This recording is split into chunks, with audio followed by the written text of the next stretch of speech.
Later, Christopher went to the hospital and saw Aaron, whose face was bandaged. Aaron couldn't talk, so he wrote on a board what he saw in the woods, saying Christopher's story was true. Then he showed his face, which was destroyed by Pooh. Christopher was shocked.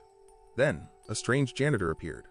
Christopher recognized him as the man who took his brother and chased after him. In another part of town, Finn was taking a shower and heard a noise. When he came out, he saw meat and feathers on the floor and went outside to see who did it. Owl jumped on him. Finn tried to use a brick to defend himself, but Owl sprayed acid on his face and killed him with his claws. Far away, Christopher followed the janitor and went into his house. He threatened to hurt the old man if he didn't say why he took Billy. The janitor said he had debts, and a man paid him to take girls for experiments. The man was Dr. Arthur Gallup, the same person Christopher found. The old man said the doctor mixed human and animal DNA to make monsters. When they were ready, the doctor killed them.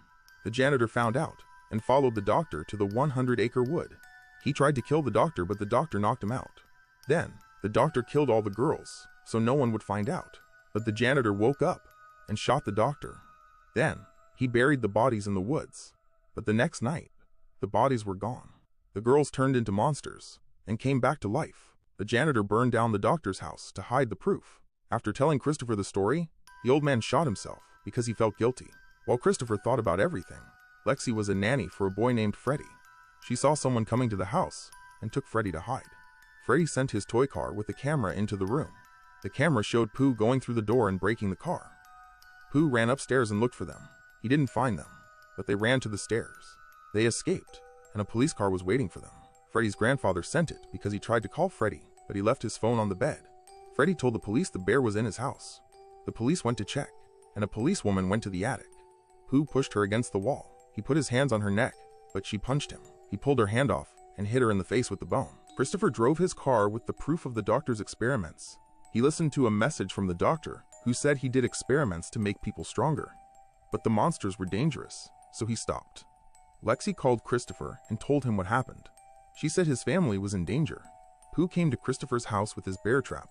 Christopher's father, Alan, played with his daughter Bunny, while his wife Daphne was in the kitchen. Daphne saw a shadow and checked the window. She didn't see anyone and turned off the lights. Then, Pooh appeared. Daphne saw him and tried to resist, but he pushed her head into knives. Alan heard her scream and went to the kitchen, but he was killed too. Bunny went downstairs and saw Pooh, who took her. Christopher came home and saw his parents' bodies. He cried, but then he remembered his sister was taken. Later, the party started.